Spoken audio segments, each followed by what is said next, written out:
نحمده ونصلي على رسوله الكريم اما بعد فاعوذ بالله من الشيطان الرجيم بسم الله الرحمن الرحيم رب اشرح لي صدري ويسر لي امري واحلل عقدة من لساني يفقهوا قولي آمین یا رب العالمین۔ تو ہم بات کر رہے تھے حضرت یوسف علیہ السلام کے بھائی جب وہاں پہنچے اور انہوں نے آنے کے بعد جب یہ کہا کہ ہمارے مطلب اپنے بھائی کو، چھوٹے بھائی کو بھی ہم لے کر آئے ہیں، اور ظاہر ہے میں نے بتایا تھا کہ حضرت یعقوب علیہ السلام نے ان سے کہا تھا کہ سب ایک ساتھ وہاں شہر میں داخل نہ ہونا بلکہ مختلف دروازوں سے جانا، اور اس کے پیچھے جو ان کی مصلحت یا جو حکمت تھی وہ بھی ہم نے ڈسکس کر لی، اور ساتھ ہی لیکن انہوں نے یہ بھی کہا تھا کہ ہوتا وہی ہے جو اللہ چاہتا ہے، ظاہر ہے جو اللہ کا فیصلہ ہے ہوگا وہی۔ اپنے طور پہ دیکھیں انسان احتیاط کرتا ہے، دعائیں پڑھتا ہے، اور جو تدبیر اختیار کرنا ہوتی ہے وہ کرتا ہے، لیکن اللہ نے اگر کوئی چیز یا کوئی فیصلہ یا کوئی بات لکھی ہے اس کی قسمت میں، جیسا کہ اللہ کا پلان ہے، اللہ کی حکمت کے سے ہم تو نہیں آگاہ ہے نا، تو اس کے تحت جو ہے جو کچھ بھی ہونا ہوتا ہے وہ ہوگا، اس پہ ہمارا ایمان ہے۔ اس کو بھی ہم نے ڈسکس کیا تھا کہ اس طرح کا رویہ، جیسے ہم کہتے ہیں کہ بھائی ہم نے تو اذکار پڑھے تھے یا ہم نے تو یہ بھی کیا تھا تو پھر ہمارے ساتھ ایسا کیوں ہوا برا، تو اس کی وجہ یہی ہے کہ اس دنیا میں جو بھی انسان آیا ہے اس کے ساتھ اس کی قسمت ہے، اور اللہ تعالیٰ کی ایک پلاننگ ہے جس کے تحت ہر انسان جو دنیا میں آیا ہے وہ اپنے اپنے حصے کی تکلیفیں، اپنے حصے کی خوشیاں، بیماریاں، صحت کا وقت، ہر چیز جو ہے نا، مال و دولت، یہ سب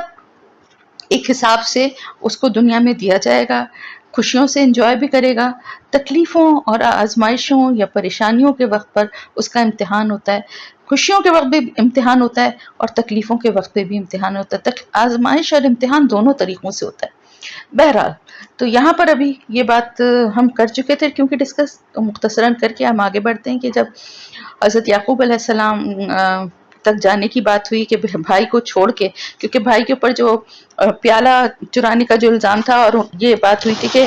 ان کے اپنے دین کے مطابق یعنی دین ابراہیمی کے مطابق ان سے پوچھا گیا تھا کہ آپ کے یہاں اس کی کیا سزا ہے، تو اس میں یہ سزا تھی کہ جو چوری کرتا تھا اس کو، جس کا سامان چوری ہوا اس کے حوالے کر دیا جاتا تھا، وہ اس کی ملکیت میں ہوتا تھا۔ تو یہ بات اس لیے پوچھی حضرت یوسف علیہ السلام نے، اس کی بھی دو وجہ تھی۔ ایک وجہ تو یہ تھی کہ یہ بھی وہ بتانا چاہتے تھے کہ وہ جو ہیں جو اس ملک کا قانون ہے یا جو اس ملک کا نظام ہے اس کو فالو نہیں کرتے، بلکہ جو اللہ کی طرف سے بھیجا گیا جو احکامات اور دین ابراہیمی کی شکل میں جو موجود ہے اس کو فالو کرتے ہیں، پہلی بات۔ دوسری بات یہ کہ اس ملک کا قانون جو تھا نا، وہ اس کی کچھ اور سزائیں تھیں چور کی، اس کو قید رکھتے تھے، اس کو مارتے پیٹتے تھے، سزائیں دیتے تھے، جرمانہ ہوتا تھا، لیکن جس کے سامان چوری ہے اس کی ملکیت میں نہیں دیتے تھے، اور حضرت یوسف علیہ السلام اپنے بھائی کو اپنے ساتھ رکھنا چاہتے تھے۔ خیر تو پھر کیا ہوا کہ انہوں نے کہا ٹھیک ہے، اگر آپ اس کو رکھیں گے تو آپ ہم میں سے کسی کو رکھ لیں، بھائیوں نے کہا، کیونکہ اب بھائی جو تھے وہ بڑے ہی پہلے ایک دفعہ بڑے شرمندہ اور یعنی جھوٹے تو بن ہی چکے تھے نا، کیونکہ حضرت یوسف علیہ السلام کے معاملے میں بے شک کہ انہوں نے جا کے کہا تھا کہ ہم تو سچ سچ کہہ رہے ہیں، لیکن ان کو بھی اندازہ تھا کہ ہمارے باپ کو ہماری بات پر یقین نہیں آیا ہے، اور پھر سب سے بڑی بات یہ کہ ذمہ داری لی تھی حضرت یوسف علیہ السلام کی انہوں نے، اور کہا تھا کہ ہمارا بھائی جو ہے وہ ہماری ذمہ داری ہے، ہم اتنے بڑے یعنی اتنے سارے بھائی، اتنا بڑا جتھا ہے، اور اگر ہم ایک اس کی حفاظت نہ کر سکیں تو پھر تو ہم بڑے ہی خسارہ پانے والے ہیں، بڑے ہی ہم تو ہمارے اوپر تو یعنی ایک طرح سے آپ جو کچھ بھی ہمیں برا بھلا کہیں وہ کم ہے کہ اگر ہم اپنے بھائی کی حفاظت نہ کر سکیں۔ اتنے بڑے بڑے دعوے کر کے وہ لے کر گئے تھے حضرت یوسف علیہ السلام کو، جبکہ نیت کچھ اور تھی اور کرنا کچھ اور چاہتے تھے، لیکن یہاں پر وعدہ کر کے باپ سے گئے تھے، اور پھر وہ پورا واقعہ ہم پڑھ ہی چکے ہیں۔ تو ایک دفعہ کیونکہ یہ بات ہو چکی تھی، اور ظاہر ہے اپنے دل میں یہ بھی چور تھے، تو شرمندگی تو دل میں تھی، ندامت تو دل میں تھی، بظاہر چاہے جو کچھ بھی کہتے رہیں اپنے آپ کو سچا، لیکن دل میں تو چور تھا۔ تو لیکن اب کی دفعہ قصوروار یہ نہیں تھے، اب کی دفعہ واقعی وہ بھائی کو جس طرح سے لے کر آئے تھے، اور وہ چاہتے یہی تھے کہ غلے کے اور اس کے لالچ میں لائے تھے کہ ایک اونٹ بھر غلہ جو ہے وہ اور مل جائے گا، قید کے دن تھے، ظاہر ہے جتنا زیادہ بھی غلہ مل جائے گا تو وہ کام ہی آئے گا۔ تو اس وجہ سے بھائی کو لائے تھے اور پھر باپ سے عہد و پیما کر کے آئے تھے کہ ہم اس کو حفاظت سے واپس لے کر آئیں گے. اس جواب میں باپ نے یہی کہا تھا کہ تم جو ہے مجھ سے جب تک پکا وعدہ عہد نہ کرو گے تو اس وقت تک میں تمہیں نہیں بھیجوں گا. لیکن وہ جب انہوں نے وعدے کر لیے تھے تو ان کو بھیجا تھا. اب یہ ہوا کہ اب ان کو یہ ہوا کہ اب جا کے دوبارہ ہم باپ سے یہی بات کہیں. اور یوسف کے ہی بھائی یعنی سگے بھائی تھے نا بنیامین جو تھے, تو پہلے یوسف کے لیے اور اب اس کے جو سگا بھائی ہے چھوٹا, اس کے لیے جا کے جو سب سے چھوٹا ہے اور ظاہر باپ سے سب سے زیادہ کلوز ہے, تو اس کے لیے ہم ایسی بات کہیں گے تو اب تو کسی طرح سے بھی یعنی اگر اب ہم سچ بھی بول رہے ہوں گے تو ہماری بات کی کوئی اہمیت نہیں ہے, کیونکہ دیکھیں نا ایک دفعہ جھوٹ بولنے سے اپنا اعتبار کھو چکے تھے وہ. تو انہوں نے کہا یوسف علیہ السلام سے کہا کہ اے سردار یعنی عزیز, آپ جو ہیں عزیز تو ان کا ٹائٹل یا لقب تھا نا, تو وہ عہدہ جس پہ وہ تھے, تو انہوں نے کہا کہ دیکھیں اس کا باپ جو ہے وہ بہت بوڑھا ہے, یعنی ہمارا بھائی ہم اس باپ سے جو ہے بڑے وعدے کر کے لے کر آئے ہیں اور وہ بہت بوڑھا ہے اس کا باپ, اور یہ غم وہ نہیں برداشت کر سکے گا. آپ ایسا کریں کہ ہم بھائیوں میں سے کسی ایک کو رکھ لیں اور اس کو جانے دیں. یوسف علیہ السلام نے کہا اللہ کی پناہ, میں ایسا کیسے کر سکتا ہوں, معاذ اللہ میں ایسا کیسے کر سکتا ہوں کہ جس کے پاس سے میرا مال نکلا ہے اس کو میں چھوڑ دوں اور تم میں سے کسی کو میں اپنے پاس قید کر لوں, یہ تو پھر اس طرح تو ہم ظالم ہو جائیں گے نا. تو انہوں نے بالکل صحیح بات کہی. اب وہ جب یوسف علیہ السلام سے مایوس ہو گئے تو پھر ایک طرف جا کر کونے میں جا کر آپس میں صلاح مشورہ کرنے لگے کہ اب کیا کرنا چاہیے, کس طرح سے اب کیا وہ کریں. یہ تو ظاہر ہے وہ پکڑا بھی گیا ہے اور وہ چھوڑنے کو بھی تیار نہیں ہے, اور باپ سے ہم وعدہ کر کے آئے ہیں, تو اب اس کا حل کیا نکالا جائے. پھر ان میں سے جو سب سے بڑا تھا وہ کہنے لگا, جو یہ وہی بھائی تھا, کہا یہ جاتا ہے روایات میں کہ یہ وہی والا بھائی تھا جس نے پہلے بھی ان لوگوں سے کہا تھا جب وہ قتل کرنے کا انہوں نے ارادہ کر لیا تھا یوسف علیہ السلام کو, یہ پلاننگ کر لی تھی کہ اس کو ہم یوسف کو قتل کر دیں گے. تو اس وقت ایک بھائی نے کہا تھا کہ اس کو قتل نہ کرو بلکہ اس کو کنویں میں ڈال دو, وہاں سے کوئی قافلہ آئے گا اور اس کو اپنے ساتھ لے کر چلا جائے گا, کیوں بلا وجہ اس کے خون سے ہاتھ رکھ دو. یعنی اس بھائی کے دل میں پھر بھی نسبتاً باقیوں کی نسبت جو ہے وہ نیکی تھی اور وہ مارنا نہیں چاہتا تھا اپنے بھائی کو, باقی تو مارنے کے لیے بھی تیار ہو گئے تھے نا. تو اب پھر اسی بھائی نے جو سب سے بڑا تھا, کہا جاتا ہے کہ اس کا نام یہودا تھا, اور جو سب سے بڑے تھے وہ بھائیوں میں, انہوں نے کہا کہ دیکھو تم جانتے نہیں ہو, تم پہلے بھی اپنے والد سے اللہ کے نام پر پختہ عہد کر چکے ہو, اور اس سے جو یوسف کے معاملے میں وہ عہد کرنے کے بعد بھی تم سے جو زیادتی تم نے کی تھی وہ بھی تم کو معلوم ہے. تو اب میں تو کم از کم اپنے باپ کا سامنا نہیں کر سکتا, میں تو اپنا منہ نہیں دکھا سکتا, اس لیے میں تو یہیں رہوں گا جب تک کہ میرے والد مجھے اجازت نہ دیں کہ تم مطلب یہ ساری بات ان کو جا کر بتاؤ کہ وہاں بادشاہ کی طرف سے یہ جو ہے وہ اس جو سب سے چھوٹا بھائی ہے اس کو رکھا گیا ہے, اور بادشاہ کا جو کچھ پیالہ یا کوئی مال تھا وہ اس کے سامان میں سے نکلا ہے جس کی سزا کے طور پہ انہوں نے رکھا ہے, ہمارا اس میں کوئی قصور نہیں. تو انہوں نے کہا کہ تم اپنے والد سے جا کر یہ کہو, یا پھر اللہ ہی میرے حق میں کوئی فیصلہ فرما دے, وہ سب سے بہتر ہے فیصلہ کرنے والوں میں سے. تو میں تو انتظار کروں گا کہ یا تم باپ مجھے اجازت دیں یا اللہ ہی کوئی ایسے سچویشن یا کوئی ایسے صورتحال کر دے کہ ہماری جو ہے نا وہ بے گناہی جو ہے وہ ثابت ہو جائے. تو اور پھر ساتھ ہی یہ بھی کہا کہ دیکھو جب تم جاؤ تو اپنے ہمارے جو ابا ہیں ان سے یہ کہنا کہ آپ کے بیٹے نے چوری کی ہے, لیکن یہ بھی بتا دینا کہ ہم نے اسے چوری کرتے ہوئے دیکھا نہیں ہے,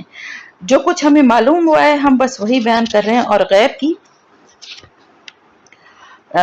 کوئی خبر جو ہے وہ ہم آپ کو نہیں دے سکتے ہیں. اور باقی ہماری جو سچائی ہے وہ آپ بستی کے لوگوں سے, وہاں کے رہنے والوں سے اگر آپ چاہیں تو چل کے تصدیق کر لیں, یا پھر وہ قافلہ جو کہ ہمارے ساتھ گیا تھا, ظاہر اکیلے تو نہیں گئے تھے نا, ایک قافلے کی شکل میں پہلے سفر کرتے تھے نا, راستے بھی خطرناک اور لمبے ہوتے تھے اور ڈاکوؤں کا اور دیگر خطرات بھی ہوتے تھے, تو ایک بڑے قافلے یا گروہ کی شکل میں جو ہے سفر کیے جاتے تھے. تو انہوں نے کہا اور بھی لوگ تھے نا, صرف ہم ہی تھوڑی تھے کہ ہم 10-11 بھائی اکیلے غلہ لینے چلے گئے تھے، تو باقی جو قافلے کے لوگ تھے آپ ان سے پوچھ لیجئے اگر ہم جھوٹ بول رہے ہیں، ہم بالکل سچ ہیں۔ اب کی دفعہ واقعی اپنے بیان میں بالکل سچے تھے، اور انہوں نے بھائی نے بڑی مناسب اور صحیح بات کہی کہ یہ ضرور کہہ دینا کہ یہ الزام لگا ہے اس کے اوپر کہ اس نے چرایا ہے، لیکن ہم نے اپنی آنکھوں سے نہیں دیکھا ہے، اب غیب کا باقی علم ہمارے پاس نہیں ہے۔ اب باپ نے جب یہ داستان سنی، یہ پورا قصہ سنا، باقی بھائیوں نے جا کر کہا، تو انہوں نے پھر وہی والا جملہ کہا جو کہ حضرت یوسف علیہ السلام کے معاملے میں انہوں نے کہا تھا کہ دراصل تمہارے نفس نے تمہارے لیے ایک اور بڑی بات کو آسان بنا دیا، سہل بنا دیا، اور پھر ساتھ ہی یہ بھی کہا کہ میں تو اس پر بھی صبر کروں گا، فصبر جمیل، میں اس پہ جمیل یعنی بہت اچھا، خوبصورت، بہت اچھے سے صبر کروں گا۔ وہ اچھا صبر کیا ہے؟ یعنی واویلا کر کے، شکوے شکایت کر کے صبر نہیں کروں گا۔ ہم کیا سمجھتے ہیں کہ ہم خوب رونا دھونا روئیں، ہزاروں شکوے شکایت کریں، میرے ساتھ ہی ایسا کیوں ہو گیا،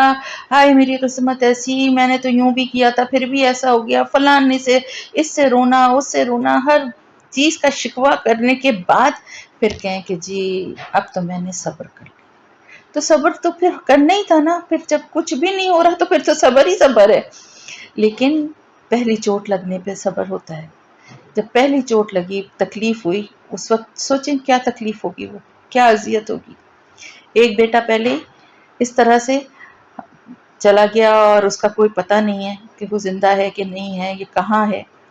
اور دوسرا بیٹا جو ہے، جو سب سے چھوٹا اور سب سے زیادہ کلوز تھا، وہ بھی چلا گیا اور اس کو وہاں بادشاہ نے قید کر لیا۔ اب اس کے ساتھ کیا معاملہ کرتا ہے، کیسے رکھتا ہے، کیا کچھ نہیں پتا،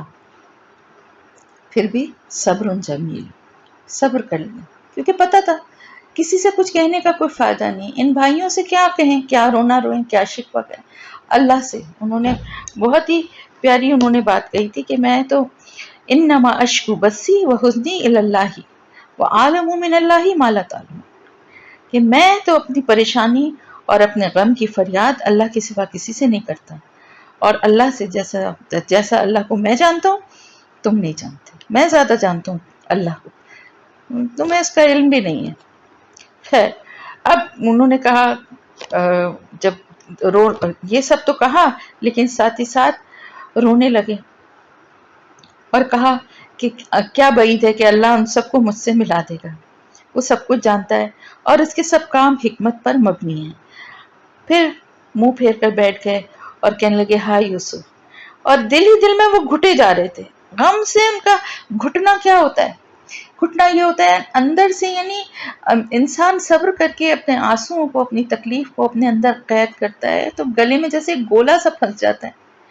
اور ایک تکلیف کی شدت ایسی ہوتی ہے کہ لگتا ہے جیسے دم گھٹا جا رہا ہے۔ تو انہوں نے کہا کہ اس طرح سے غم سے ان کا سینہ گھٹا جا رہا تھا اور آنکھیں سفید پڑ گئی تھیں، یعنی روتے روتے وہ نابینا ہو گئے تھے، اتنا روئے یوسف علیہ السلام کے غم میں، باپ اتنا رویا۔ ہمارے یہاں تو یہ سمجھا جاتا ہے نا کہ صرف ماں کی محبت ہی سب کچھ ہے، ماں ہی سب کچھ ہے، ماں کو ہی محبت ہوتی ہے، ماں کا ہی درجہ ہے، بے شک ہے سب کچھ، لیکن باپ کی بھی بہت محبت جو ہوتی ہے وہ بہت بہت پاورفل ہوتی ہے۔ فرق صرف اتنا ہوتا ہے کہ باپ ہر وقت اپنی محبت کا اظہار نہیں کرتا، باپ ہر وقت گود میں بٹھا کے چمکارتا نہیں ہے، نوالے منہ میں بنا کے کھلاتا نہیں ہے، تو ایسا لگتا ہے کہ شاید باپ بچوں سے تھوڑا الگ الگ ہے اور وہ اس طرح کی محبت نہیں کر رہا، لیکن باپ کی محبت میں بہت تڑپ ہوتی ہے، میں نے یہ دیکھا ہے، یہ میری آبزرویشن ہے کہ باپ کی محبت میں بہت تڑپ ہوتی ہے، اور باپ کو جو تکلیف ہوتی ہے نا اس سے وہ اندر ہی اندر گھلتا ہے۔ ماں اپنے غم کو، اپنی تکلیف کو کہہ دیتی ہے، رو لیتی ہے، بول دیتی ہے، لیکن باپ اپنی تکلیف اپنے تک ہی رکھتا ہے، اللہ کے پاس ہی اس کا معاملہ ہوتا ہے۔ اسی لیے کہتے ہیں کہ باپ کی ناراضگی اللہ کی ناراضگی ہے، اور باپ کو اگر کوئی خوش کرتا ہے نا تو اللہ اس سے خوش اور راضی ہوتا ہے۔ بہرحال بیٹوں نے یہ کہا، اب بیٹے دیکھ کے ان کو پھر وہ یہ ہوا کہ بھئی یہ تو ایک ہی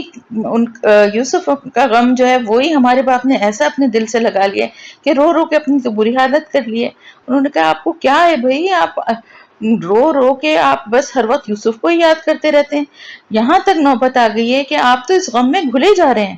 یا پھر اپنے آپ کو ہلاک کر لیں گے۔ اتنی بری آپ کی حالت ہو گئی ہے. انہوں نے کہا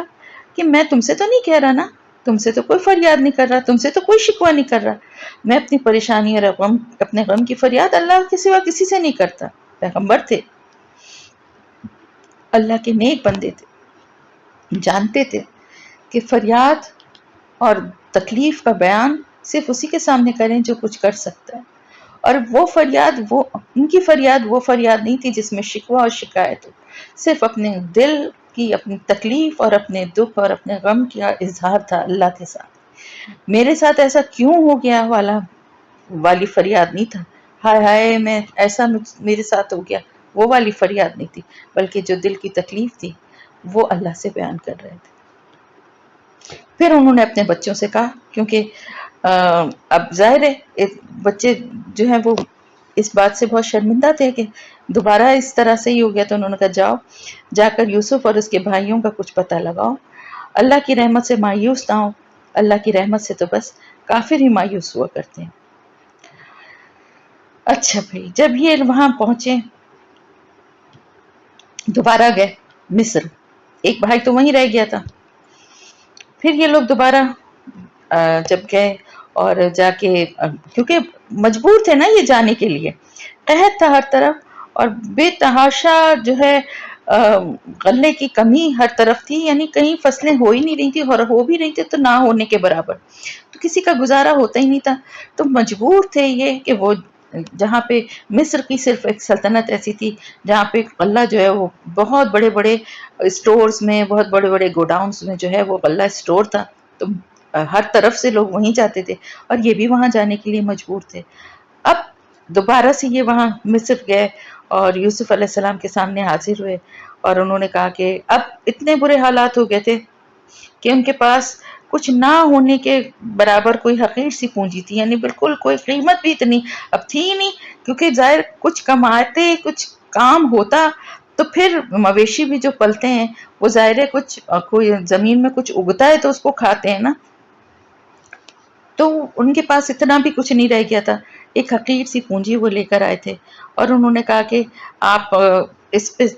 اس کے باوجود، یعنی یہ جو معمولی سی ایک رقم ہے، اس کو قیمت کے طور پہ قبول کر لیجئے. ہے تو نہیں یہ اس لائق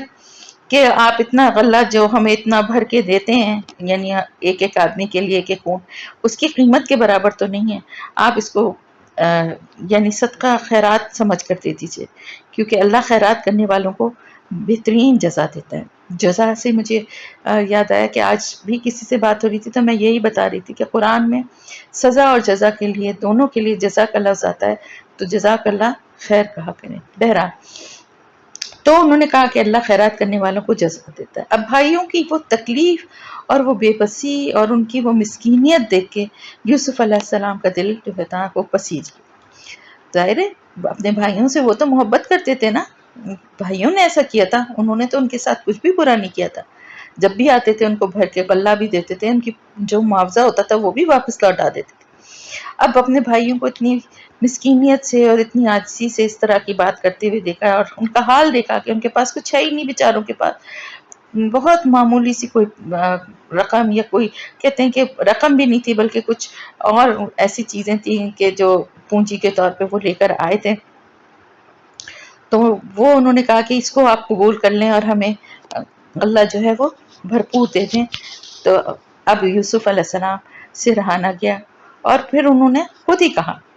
انہوں نے کہا کہ تم کو کچھ احساس بھی ہے، کچھ معلوم ہے تم نے یوسف اور اس کے بھائی کے ساتھ کیا کیا تھا جب تم نادان تھے؟ اب یہ جملہ سنتے ہی جو ہے وہ، یعنی آپ یہ دیکھیں نا کہ ابھی تک تو ان کے ذہن میں بھی نہیں تھا کہ یہ یوسف علیہ السلام کے ہو سکتے ہیں، یا ان کے بارے میں کوئی بات خیال بھی نہیں آیا تھا، لیکن یہ جملہ سنتے ہی ایک دم جیسے دماغ میں کلک ہوتا ہے نا، ایک دم سے انہوں نے ریئلائز کیا، ایک دم ساری باتیں جو ہے نا وہ ان کے دماغ میں کلک ہو گئی، کس طرح سے ابھی تک ہمارے ساتھ سلوک کیا جا رہا ہے، کس طرح ہمیں غلہ دیا جا رہا ہے، اور کس طرح سے بھائی کو بلوایا چھوٹے کو بہانہ کر کے، یہ ساری باتیں ایک دم سے، اور وہ فوراً سمجھ گئے اور پہچان گئے. اور انہوں نے کہا کہ کیا تم یوسف ہو؟ فوراً انہوں نے پوچھا. انہوں نے کہا، یوسف علیہ السلام نے کہا ہاں میں یوسف ہوں اور یہ میرا بھائی ہے، اللہ نے ہم پر احسان فرمائے ہیں. حقیقت یہ ہے. اب دیکھیں سب سے بڑی بات کیا تھی؟ حضرت یوسف علیہ السلام نے فوراً اللہ تعالیٰ کی طرف اپنی تمام جو کچھ بھی کامیابی تھی اور جس طرح سے بھی وہ بچے تھے اس سب کو کس کی طرف موڑ دیا؟ فوراً اللہ کے احسان کی طرف. یہ ایک انسان کا رویہ ہونا چاہیے. کسی بھی مشکل سے نکلنے کے بعد، کسی بھی کامیابی کو حاصل کرنے کے بعد اس کو صرف اپنی ذاتی کوشش کا نتیجہ نہیں سمجھنا چاہیے. ذاتی کوشش اور صلاحیت بھی کون دے رہا ہے؟ صلاحیت کون دے رہا ہے؟ کون، کس نے دماغ دیا ہے کہ علم حاصل کرو؟ کس نے وسائل دیے ہیں کہ جا کے کہیں پڑھو یا اپنے لیے کچھ خرچ کرو علم حاصل کرنے کے لیے؟ یہ سب کچھ اللہ کی طرف سے ہی ہے نا. اللہ کا احسان کبھی نہیں بھولنا چاہیے. اور انہوں نے سب سے پہلے یہی کہا کہ اللہ نے ہم پر احسان فرمایا ہے، اور ساتھ ہی یہ بھی کہا کہ بے شک جو کوئی تقوی اختیار کرتا ہے، صبر سے کام لیتا ہے، تو اللہ تعالیٰ ایسے نیک لوگوں کا اجر کبھی بھی ضائع نہیں کرتا. اِنَّهُ مَن يَتَّقِ وَيَصْبِرْ فَإِنَّ اللَّهَ لَا يُضِيعُ أَجْرَ الْمُحْسِنِينَ. بے شک جو کوئی بھی تقوی اختیار کرتا ہے اور صبر سے کام لیتا ہے تو بے شک اللہ تعالیٰ محسنین کے، محسن کون ہے؟ نیکی کرنے والا، نیکی کے جواب میں اس سے بڑھ کر نیکی کرنے والا، جہاں پر اس کے ساتھ نیکی نہیں بھی کی جا رہی وہاں بھی نیکی کرنے والا. تو حضرت یوسف علیہ السلام کون تھے؟ محسن تھے. کیا، کس وجہ سے محسن تھے؟ کیونکہ انہوں نے کیا کیا؟ ان کے بھائیوں نے ان کے ساتھ کیا کیا تھا؟ اس کا جواب کیا تھا؟ جتنا ان کے بھائیوں نے کیا تھا اتنا تو وہ بھی ان کے ساتھ کر سکتے تھے نا. ان کا حق تھا. ان کو بھی کنویں میں ڈلوا دیتے یا ان کو بھی قید خانے میں ڈلوا دیتے، سزا دیتے کہ جو انہوں نے اپنے بھائی کے ساتھ کیا تھا، جس کی وجہ سے بھائی کو قافلے والوں نے لے جا کے بیچ دیا. اور وہ تو ان کی قسمت اللہ کی طرف سے تھی کہ ان کو کے لیے یہ راستے بن گئے. لیکن بہرحال اس جرم پہ ان کو سزا مل سکتی تھی. لیکن انہوں نے کیا کیا؟ اپنے ساتھ بھلائی اور نیکی نہ کرنے والوں کے ساتھ بھی نیکی کی. اس لیے وہ محسنین ہے. اور یاد رکھیے جو کوئی بھی محسن ہوگا اللہ اس کا عمل کبھی بھی، اس کی نیکی کبھی بھی ضائع نہیں کرے گا. ویسے تو دیکھیں اللہ پاک بہت قدردان ہے، اپنے بندوں کے چھوٹی چھوٹی نیکیوں، چھوٹے چھوٹے اپنے بندوں کے اچھے عمل کا بہترین بدلہ دیتا ہے. اللہ پاک کے پاس ہے اور کچھ بھی ضائع نہیں کرتا، کچھ بھی ضائع نہیں ہوتا بلکہ بڑھ چڑھ کے ملتا ہے. لیکن احسان کرنا جو ہے نا وہ اللہ کو بے انتہا پسند ہے. اور احسان کرنا یہی ہے کہ جتنی نیکی آپ کے ساتھ کی گئی ہے اس سے بڑھ کے ایک تو آپ نیکی کریں، اور دوسرے یہ کہ جہاں پر آپ کے ساتھ نیکی نہیں بھی کی جا رہی وہاں بھی آپ اس کے ساتھ بھی آپ نیکی کریں. ہم یہ سوچتے ہیں نا یہ تو ہمیں بیوقوف سمجھ رہے ہیں. اچھا ہم ان کے ساتھ اچھا ہی کرتے رہتے ہیں نا، یہ تو ہمیں بیوقوف سمجھتے ہیں کہ ان کے ساتھ کچھ بھی کرو یہ تو ایسے ہی رہیں گی، اچھا ہی کریں گی. ہم کیا پاگل ہیں جو ہم کرتے جائیں؟ وہ سب کو دیکھو، سب لوگ کتنے عقل مند چالاک ہیں، فوراً کیسا بدلہ لیتے ہیں، کیسا یہ کرتے ہیں. ہم کسی کے ساتھ کرتے نہیں ہیں تو لوگ سمجھتے ہیں یہ بیوقوف ہیں، لوگ ہم سے فائدہ اٹھاتے ہیں. ایک بڑی کامن جملہ ہے جو ہم سب اس طرح سے اکثر باتوں میں کہتے ہیں کہ ہم سے تو سب فائدہ اٹھا لیتے ہیں اور اس کے بعد جو ہے ہمارے ساتھ جب وقت آتا ہے تو ایسا کرتے ہیں. تو ہم اگر کسی کو فائدہ پہنچا رہے ہیں نا تو ہم کو اس سے فائدے کا بدلہ نہیں چاہیے. ہم اگر کسی کے ساتھ احسان کر رہے ہیں تو ہمیں اس احسان کا بدلہ اس سے نہیں چاہیے. اس بات کو ہمیشہ یاد رکھا کریں. ہم بار بار بھول جاتے ہیں، انکلوڈنگ می، میں اپنے کو بھی شامل کر کے، صرف آپ سے بات نہیں کر رہی، کہ ہم سب یہ بات بھول جاتے ہیں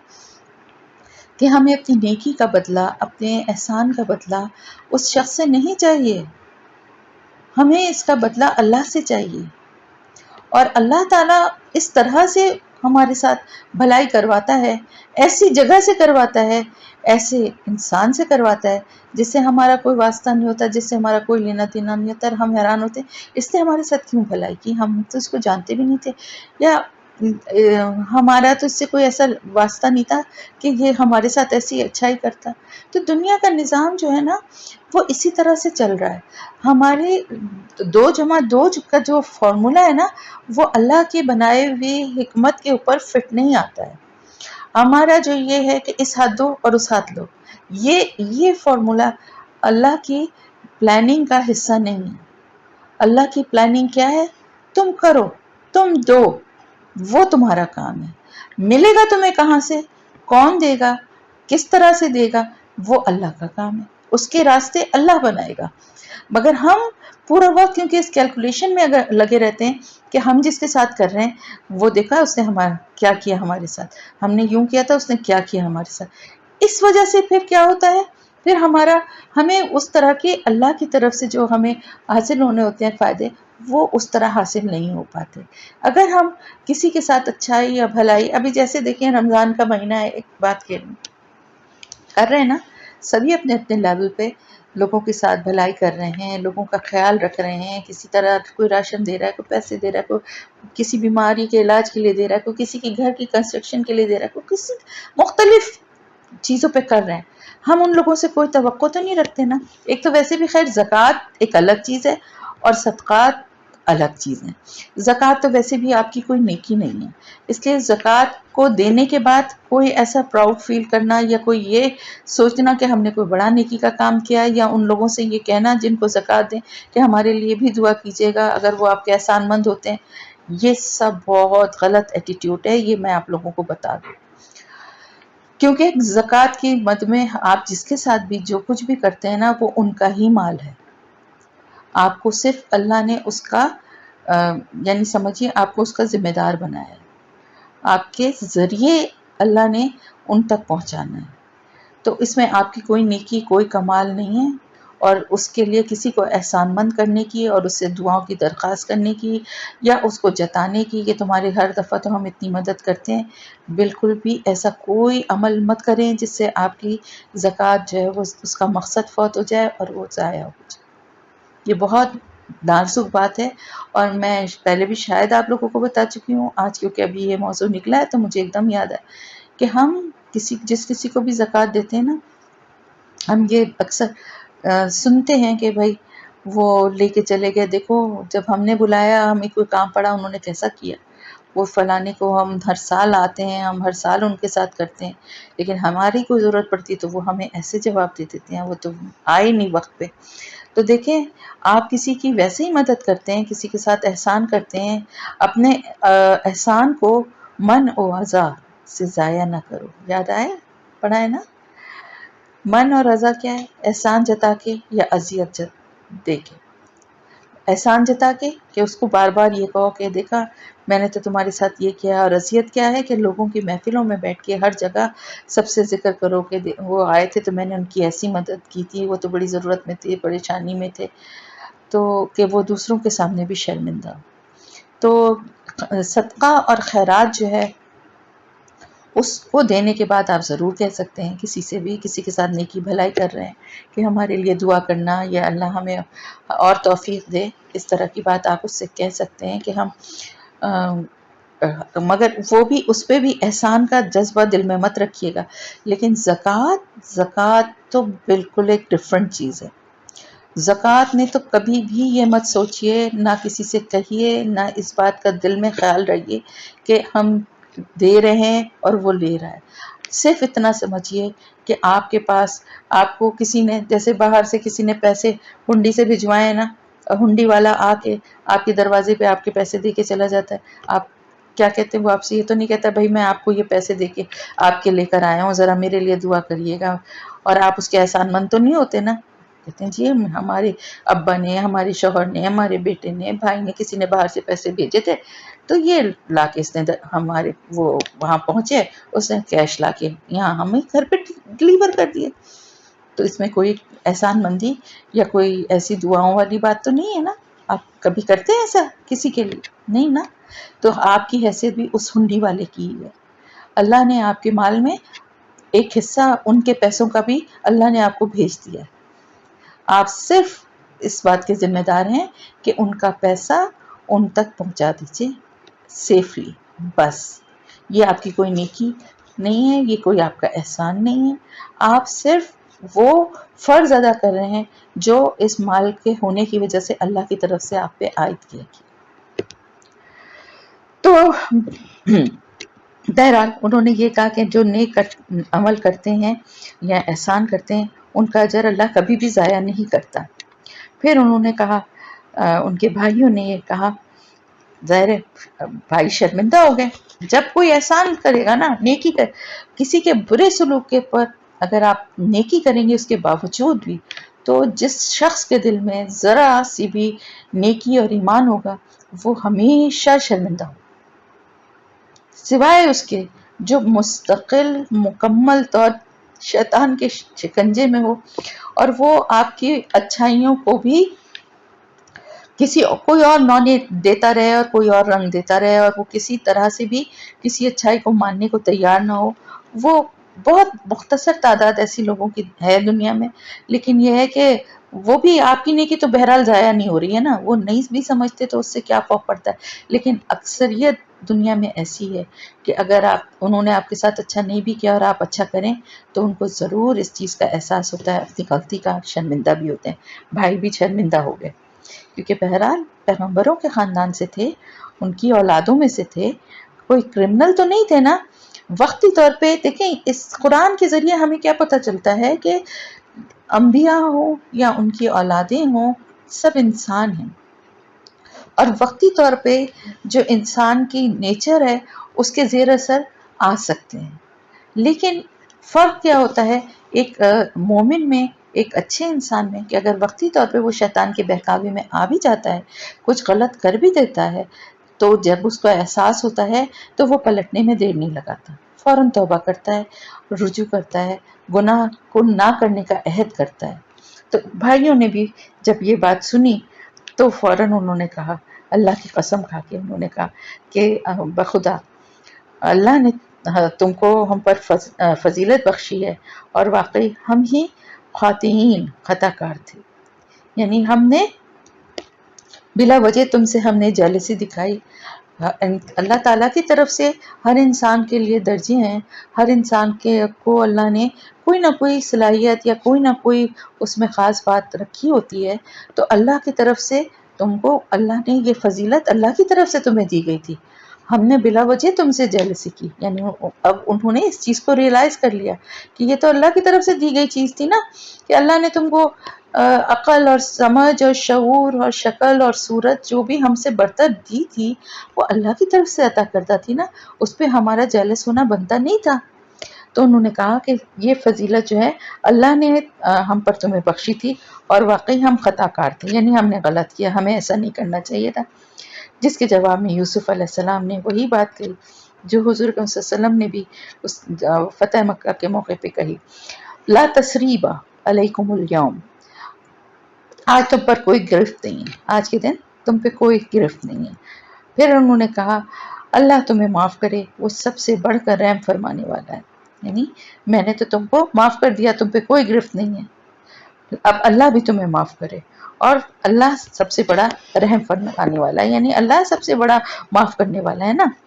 پھر انہوں نے کہا کہ جاؤ اب یہ میری قمیص لے جاؤ اور میرے والد کے منہ پر ڈال دو، ان کی بینائی جو ہے وہ واپس لوٹ آئے گی، اور اپنے سب اہل و عیال کو لے کر یہاں میرے پاس آ جاؤ. اب آپ دیکھیں کہ یہ کتنی بڑی انہوں نے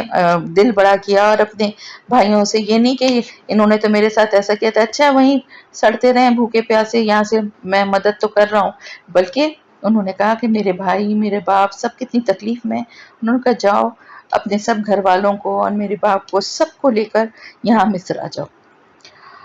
اصل سوال جو کیا تھا نا، جس کے نتیجے میں یہ سورہ جو ہے وہ نازل ہوئی تھی، کہ یہ پوچھا تھا کہ ان سے یہ پوچھو کہ بنی اسرائیل جو ہیں وہ مصر پہنچے کیسے تھے. یہ تو پتا تھا نا کہ مصر سے وہاں نکلے تھے، اور فرعون جو تھا وہ اس نے پیچھا کیا تھا اور یہ کراس کر کے آ گئے تھے اور وہ ڈوب گئے. تو وہ مصر گئے کیسے تھے، پہنچے کیسے تھے، کیونکہ ان کا وطن تو فلسطین تھا، تو یہ وہاں کیسے پہنچے تھے. تو اس کا یہ جواب میں یہ صورت تھی کہ یہ پورا واقعہ تھا کہ اس طرح سے پہنچے تھے. اب کیا ہوا کہ جب یہ قافلہ مصر سے روانہ ہوا تو ان کے باپ نے کہا کنعان میں، فلسطین، میں یوسف کی خوشبو محسوس کر رہا ہوں، کہیں تم لوگوں کو ایسا نہ لگے کہ میں سٹھیا گیا ہوں، اتنا بوڑھا ہو گیا ہوں کہ مجھے کوئی ایسی مطلب بہکی بہکی باتیں کر رہا ہوں. گھر کے لوگ بولے اللہ کی قسم آپ تو ابھی تک اپنے اسی پرانے خط میں پڑے ہوئے ہیں. تو یعنی اب آپ یہ دیکھیے اس میں ایک بڑی خوبصورت اللہ نے بات جو ہے اس آیت میں بتائی ہے کہ جب یہ قافلہ مصر سے روانہ ہوا تو باپ کو وہاں جو ہے وہ خوشبو آنے لگی یوسف علیہ السلام کی. اب آپ یہ دیکھیں کہ اللہ کی طرف سے، یعنی جو اللہ کی طرف سے جو قوتیں یا جو احساس یا جو بھی چیزیں ہیں انسان کے پاس، وہ اللہ کی عطا کردہ ہیں. اب ابھی قافلہ مصر سے چلا ہے اور سینکڑوں میل کے فاصلے پر حضرت یعقوب علیہ السلام کو اس کی خوشبو آنے لگی.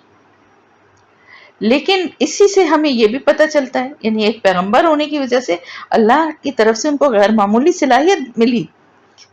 غیر معمولی طاقت ملی. یہ تو ہمیں اندازہ ہو رہا ہے، لیکن ساتھ ہی ہمیں کیا ایک دوسری بات کیا پتہ چلی، یہ سب کچھ خالصتاً اللہ کی عطا ہے. جب اللہ نے عطا کی وہ صلاحیت تو ان کو خوشبو آ گئی، اور جب اللہ نے نہیں وہ صلاحیت دی تھی تو یوسف علیہ السلام بالکل قریب کچھ میل کے فاصلہ، کچھ میل بھی نہیں تھا بلکہ، جہاں وہ کنویں میں بھائی ڈال کر آگے تھے، وہاں سے تو خوشبو نہیں آئی ان کو کہ وہ کنویں میں وہ سونگتے ہوئے وہاں پہنچ جاتے. یا پھر اتنے سال تک وہ مصر میں رہے، اس وقت تک بھی کوئی ان کو وہاں سے خوشبو نہیں آئی کہ مجھے اس طرف سے یوسف علیہ السلام کی خوشبو آ رہی ہے. لیکن اب اللہ کو ملانا تھا تو اللہ تعالیٰ نے اس صلاحیت کو ان کی ابھار دیا، اور وہاں مصر سے جیسے ہی وہ قافلہ چلا ہے ان کو یوسف علیہ السلام کی مہک آنا شروع ہو گئی. اب بھائیوں نے کیا کہا، بھائیوں کو تو بڑا جو ہے وہ عجیب ہی لگتا تھا کہ جب یہ یعقوب علیہ السلام ان کو یاد کرتے تھے، اور اب انہوں نے جب یہ بات کہی تو انہوں نے کہا پھر سے ان کو تو وہی خط ہے، ویسی بہکی بہکی باتیں یہ کرتے رہتے ہیں، پتہ نہیں پرانی ان کو کہاں سے یہ دماغی بیماری ہے کہ پرانی خط میں ہے کہ ہر وقت ان کو یہی لگتا رہتا ہے. تو آپ یہ دیکھیں کہ پورے خاندان میں باپ کے علاوہ اس سے ہمیں اندازہ ہوتا ہے کہ کسی کو بھی یوسف علیہ السلام کی نہ قدر تھی، نہ کسی کو ان کا انتظار تھا، نہ کسی کو ان کی تڑپ تھی. تو اب بہرحال کیا ہوا کہ قافلہ جو ہے جب یہاں پہنچا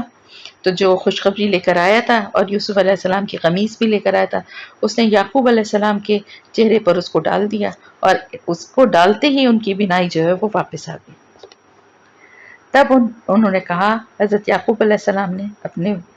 باقی گھر والوں سے، کہ میں تم سے کہتا نہ تھا کہ میں اللہ کی طرف سے وہ سب جانتا ہوں جو تم نہیں جانتے. یعنی جب ان کی بینائی واپس آ گئی تو انہوں نے کہا، دیکھا تم نے، میں تو پہلے ہی کہہ رہا تھا نا کہ میں اپنے اللہ سے فریاد کر رہا ہوں، اپنے غم کا بیان کر رہا ہوں، اور میں اللہ کو بہت اچھے سے جانتا ہوں، تم سے زیادہ جانتا ہوں، تم نہیں جانتے. اور تم لوگ مجھ سے کہتے تھے کہ آپ تو اب پرانے خط میں پڑے ہوئے ہیں، آپ کا تو دماغ وہ ہو گیا ہے، ہر وقت یوسف کو یاد کرتے رہتے ہیں، آپ کو تو اور کوئی کام ہی نہیں ہے، اپنی جان بھلا رہے ہیں، یہ سب مجھ سے کہتے تھے. لیکن دیکھو کیا ہوا، کہ وہی ہوا کہ اللہ کی طرف سے یہ فیصلہ جب ہو گیا اور وہ قمیص آئی ہے تو دیکھو میری بینائی بھی واپس آ گئی. اب بتاؤ میں سچ کہتا تھا کہ نہیں، کہ میں اللہ کی طرف سے وہ سب کچھ جانتا ہوں جو تم نہیں جانتے. اب وہ سب کے سب شرمندہ ہو گئے اور سب نے کہا، سب ابا جان آپ ہماری گناہوں کی بخشش کے لیے دعا کریں، واقعی ہم خطا کرتے. اب انہوں نے کہا کہ باپ کی دعا بہت قبول ہوتی ہے، بہت جو ہے باپ کی دعا کی بڑی قبولیت کی بڑی، یعنی کہتے ہیں نا باپ، ماں تو ہر وقت دعا اور بد دعا کرتی ہی رہتی ہے، اور لیکن ماں کی دعا بھی قبول ہوتی ہے، لیکن باپ کی سے خاص طور سے کروانا چاہیے کسی بھی مشکل وقت یا کسی ایسی امتحان یا کسی اس میں باپ سے ضرور دعا کروانی چاہیے بچوں کو، کیونکہ باپ کی دعا بہت جلدی قبول ہوتی ہے اللہ کے پاس.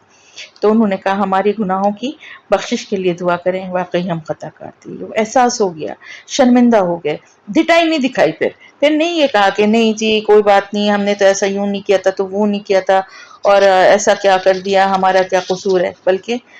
سچے سچے فوراً دل سے انہوں نے توبہ کر لی، مانگ لی کہ ہم واقعی ہمارا ہی قصور ہے، اب ہم تو معافی مانگ ہی رہے ہیں، لیکن آپ بھی ہمارے گناہوں کے لیے بخشش کی دعا کریں. تو انہوں نے کہا کہ میں اپنے رب سے تمہارے لیے معافی کی درخواست کروں گا، وہ بڑا ہی معاف کرنے والا اور رحیم ہے. یعنی انہوں نے کہا کہ بالکل تم جیسا تم کہہ رہے ہو، تم لوگ میری اولاد ہو، غلط تو تم نے کیا تھا، لیکن بہرحال اب میں تمہارے لیے جو ہے وہ دعا کروں گا کیونکہ تمہیں احساس ہو گیا ہے جب تم معافی مانگ رہے ہو سچے دل سے، تو میں بھی اللہ سے دعا کروں گا کہ اللہ بھی تمہیں معاف کر دے۔ پھر اس کے بعد یہ سب کے سب جو تھے یوسف علیہ السلام کے پاس پہنچے، اور جب یہ یوسف علیہ السلام کے پاس پہنچے تو انہوں نے سب کو اپنے ساتھ بٹھا لیا۔ اب یہاں پر بائبل کا ایک بیان ہے کہ تمام جو افراد خاندان تھے جو اس موقع پر مصر گئے وہ 67 تھے۔ اس تعداد میں دوسرے گھرانوں کی ان لڑکیوں کو شمار نہیں کیا گیا جو حضرت یعقوب علیہ السلام کے یہاں شادی ہو کر آئی تھیں، یعنی بیٹوں کی شادیاں جہاں کہیں ہوئی تھیں وہ لڑکیاں ظاہر ان کے خاندان کا حصہ تو نہیں تھیں، لیکن ان کو اس لیے کاؤنٹ نہیں کیا گیا تھا۔ اور حضرت یعقوب علیہ السلام کی عمر اس وقت 130 سال تھی، اور اس کے بعد وہ مصر میں 17 سال زندہ رہے۔ تو حضرت یوسف علیہ السلام سمیت ان کی تعداد ٹوٹل 68 ہو گئی تھی، اور تقریباً 500 سال تک وہ مصر میں رہیں بنی اسرائیل، اور جب وہاں سے نکلے تو وہ لاکھوں کی تعداد میں تھے۔ تو بات یہ تھی کہ بنی اسرائیل پیغمبروں کی اولاد تھے، اور اللہ کی طرف سے کیونکہ ان کے جو قوم کے اوپر جو ہے نا اب یہ امامت کی اور دین کو پھیلانے کی ذمہ داری بنی اسرائیل کے پاس ہی تھی نا، تو اس لیے ان کی نسل میں بھی بہت تیزی سے اضافہ ہوا۔ اور آپ نے پڑھا ہوگا جب حضرت موسیٰ علیہ السلام کا بھی ہم انشاءاللہ واقعہ کریں گے کہ جب وہ صحرا میں پہنچے تھے تو انہوں نے اللہ کی طرف سے ان کو حکم دیا گیا تھا کہ عصا ماریں اور 12 چشمے پھوٹ پڑے تھے، تو یہ وہی 12 بھائی ہیں جو یہودا جو ہیں ان کی وجہ سے یہ یہودی کہلاتے ہیں۔ اور پھر وہ سارے بھائیوں کا ایک ایک قبیلہ تھا، یعنی ان کی اولادوں کا، یعنی ہوا یہ کہ جیسے ایک بھائی ہے اس کی نسل سے جتنے لوگ ہیں وہ ایک قبیلہ ایک گروہ بن گیا۔ اس طرح 12 بھائیوں کی اولادوں کے 12 قبیلے تھے۔ بنی اسرائیل جو تھا وہ 12 قبیلوں پہ مشتمل تھا، اور وہاں رہتے ہوئے جو ہے انہوں نے مصر میں اسلام کی تبلیغ کی، اور خوب ان کی یعنی نسل میں بھی اضافہ ہوا، اور بہت حد تک جو ہے ان کا ایک عروج کا وہ دور تھا۔ لیکن مصریوں نے ان سب کو اپنے میں مکس نہیں ہونے دیا، اور ان کو جو ہے یعنی جیسے کہ آپ دیکھیں نا کتنے سالوں تک یہاں بڑے صغیر پاک و ہند میں مسلمان جو ہیں وہ وہاں رہے۔ بالکل آپ اس سے بہت ریلیٹ کر سکتے ہیں۔ ایک حکمرانی جو تھی وہ مسلمانوں کے پاس ہی تھی نا، حکمران طبقہ کون تھا؟ مسلمان تھا، اور کئی 100 سال جو ہے وہ مسلمان ہندوؤں کے ساتھ اس ماحول، اس ملک، اس معاشرے میں رہے ہیں۔ لیکن کیا ہوا؟ انہوں نے کبھی ہندوؤں نے مسلمانوں کو ایکسیپٹ نہیں کیا، اس ملک کا حصہ نہیں مانا، ہمیشہ ان کے ساتھ ان کو باہر کا آیا ہوا یا اجنبی یا غیر ہی سمجھا ہے،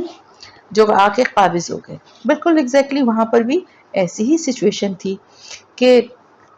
مصر جو اصل جو رہنے والے تھے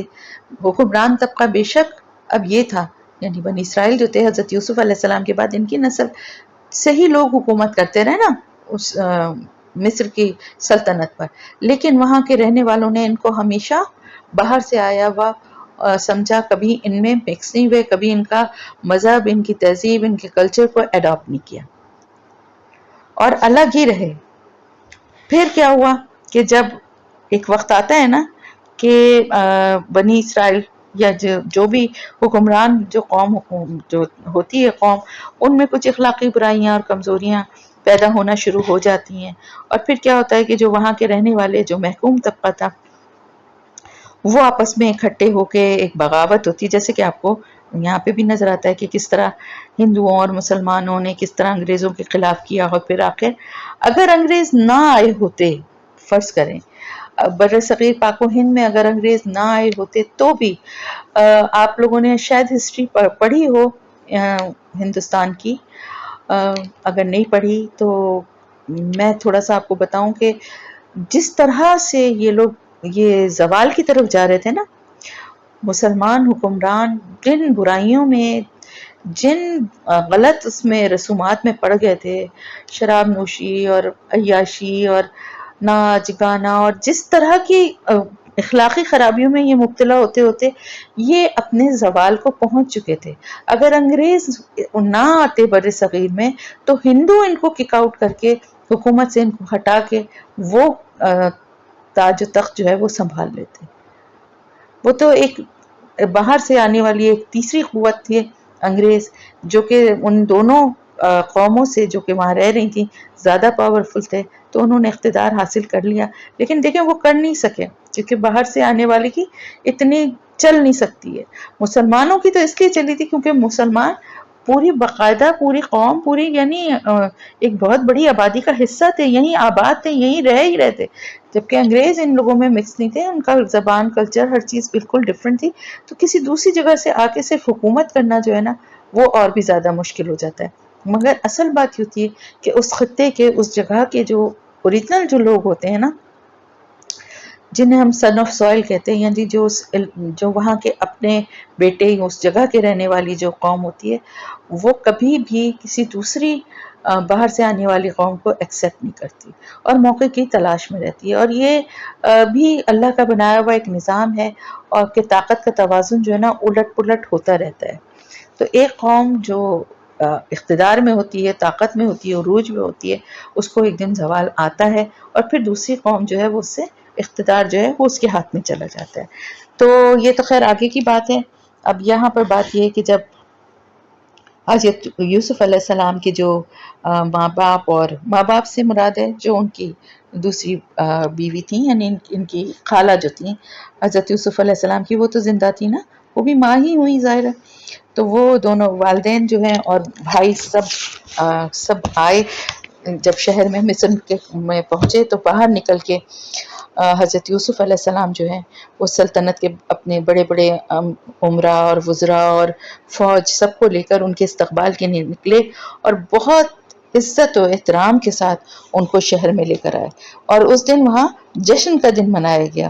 عورتیں، مرد، بچے سب اس جلوس کو دیکھنے کے لیے اکٹھے تھے، اور سارے ملک میں خوشی کی لہر دوڑ گئی تھی، کیونکہ اس وقت کیا سچویشن تھی، حضرت یوسف علیہ السلام نے ایک طرح سے ان لوگوں کی زندگیاں بچائی تھیں،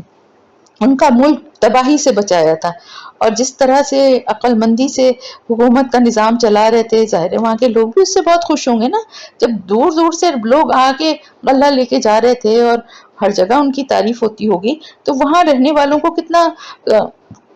خوشی اور سکون، اور ان کے لیے دل میں کتنے اچھے جذبات ہوں گے۔ تو وہ سب ان کی تو بہت عزت کرتے تھے، اور ان کی جو انتظامات تھے ان کی قدر کرتے تھے، اس لیے جب ان کی فیملی آئی وہاں تو ان لوگوں نے بہت زیادہ خوشیاں منائیں، اور انہیں بڑا ویلکم کیا اور بڑا جشن منایا گیا۔ تو وہ اپنے سب گھر والوں کو لے کر آگے شہر کے اندر آگے، اور کہا کہ اب چلو سب اس شہر میں اب چل کر رہو، یعنی اب واپسی کی تو کوئی بات ہے ہی نہیں نا، بلایا اسی لیے تھا کہ اب یہیں آباد ہو جاؤ اور سب امن و امان سے یہاں رہو گے۔ شہر میں داخل ہونے کے بعد جب وہ دربار میں اپنے محل میں گئے تو وہاں انہوں نے اپنے والدین کو اٹھا کر اپنے پاس تخت پر بٹھایا، یعنی جو بادشاہ کا تخت تھا اس پر اپنے ساتھ ماں باپ کو بٹھایا، اور سب اس کے آگے بے اختیار سجدے میں جھک گئے۔ اور یہ وہی سجدہ ہے جسے کہ میں نے آپ کو بتایا تھا کہ سجدہ تعظیمی، جس میں زمین پہ سر ٹکا کے جو ہے وہ سجدہ نہیں کیا جاتا، بلکہ سینے پہ ہاتھ رکھ کر کسی حد تک آگے کی طرف جھکتے ہیں، یعنی تعظیم کے لیے، عزت دینے کے لیے جیسے سر کو جھکایا جاتا ہے، اس کو سجدہ تعظیمی کہا جاتا ہے۔ لیکن یہاں پر بھی یہ بات ذہن میں رکھیں کہ یہ وہ سجدہ نہیں تھا کہ جو زمین پہ سر ٹیک کے جس طرح اللہ کے سامنے کیا جاتا ہے۔ اور جب وہ سارے بھائی 11 بھائی جو ہیں وہ سجدے میں جھک گئے تو اس وقت جو ہے یوسف علیہ السلام نے کہا کہ ابا جان یہ تعبیر ہے میرے اس خواب کی جو میں نے پہلے دیکھا تھا، میرے رب نے اسے حقیقت بنا دیا،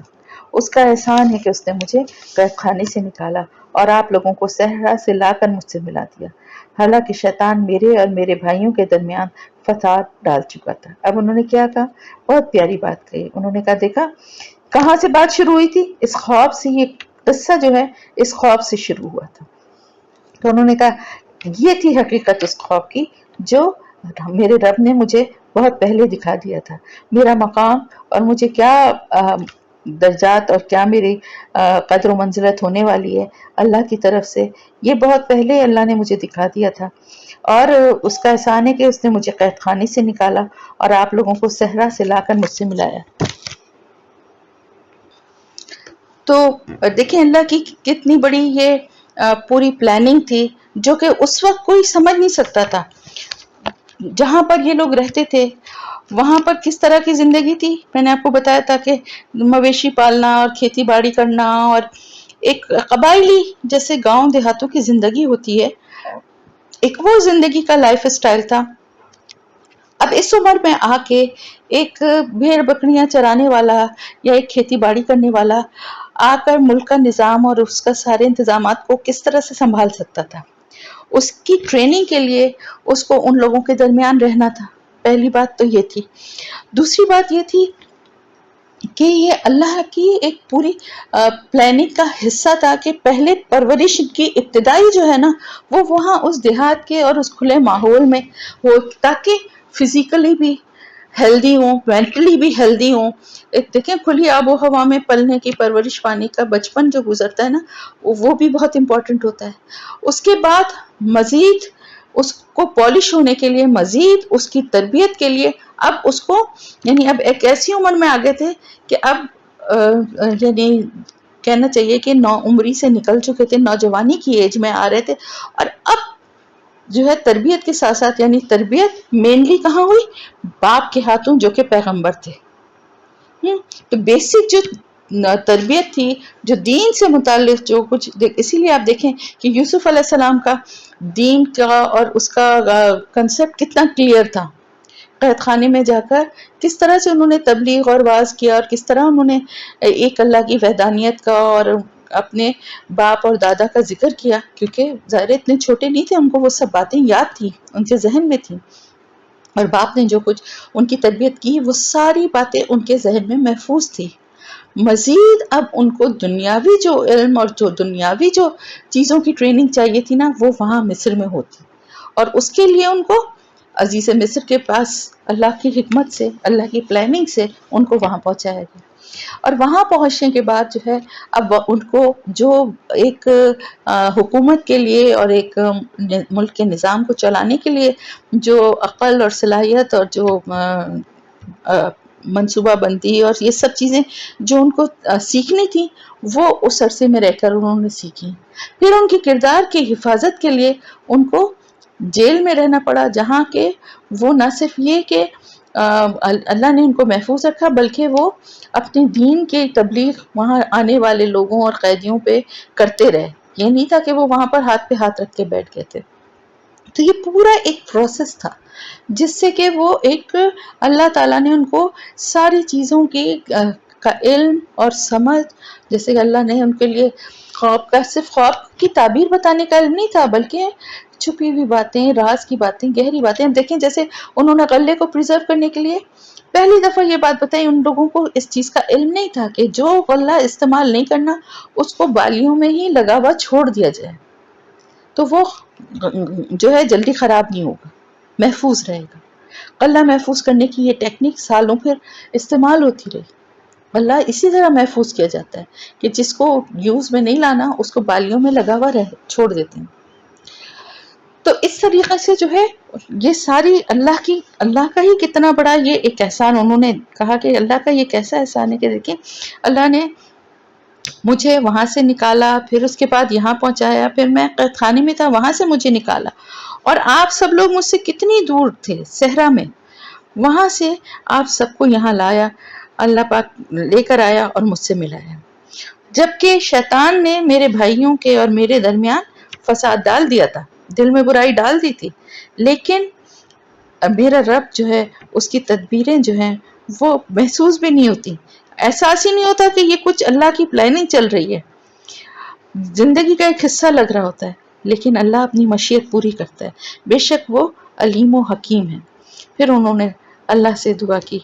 کہ اے میرے رب تو نے مجھے حکومت بخشی، مجھے باتوں کی تہ تک پہنچنا سکھایا، زمین اور آسمان کے بنانے والے تو ہی دنیا اور آخرت میں میرا سرپرست ہے، میرا خاتمہ اسلام پر کر اور مجھے انجام کار و الحقنی بالصالحین، مجھے صالحین کے ساتھ ملا۔